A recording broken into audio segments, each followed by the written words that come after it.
Many who oppose Catholicism think they have an issue with the Catholic Church and her teachings, but they don't have issues with the church. They have issues with Jesus. Why does the church believe what it does? Because Jesus said so. Yesterday, I put out part 1 video. This one is part 2. Why does the church teach that the Eucharist is the real body and blood of Jesus and to eat his flesh and drink his blood at Mass? Because Jesus said so. In John 6:53, he says, "Very truly I tell you, unless you eat the flesh of the Son of Man and drink his blood, you have no life in you." And at the Last Supper, he says, "This is my body, which is given up for you. Do this in remembrance of me. And this cup that is poured out for you is the new covenant in my blood." You don't have a problem with the church. You have a problem with Jesus. Why does the church teach that it is infallible in her teachings on faith and morals? Because Jesus said so. When he said that the gates of hell shall not prevail over his church. You don't believe? Then you have a problem with Jesus, not his church.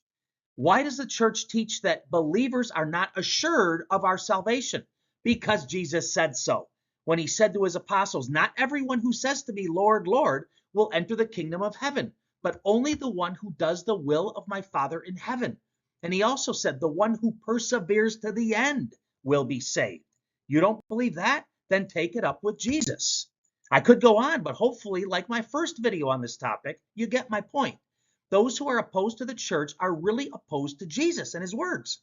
Yes, they'll say Jesus said this, but Jesus didn't really mean it. But Paul says this. Jesus' words don't align with my opinion and feelings. All excuses not to follow Jesus and his teachings. Today is not unlike any other time in the church's history. There are always going to be heretics who oppose his church. Next time someone confronts you about your Catholic faith, tell them you simply align with his church because Jesus said so. May God bless you on your Catholic faith journey.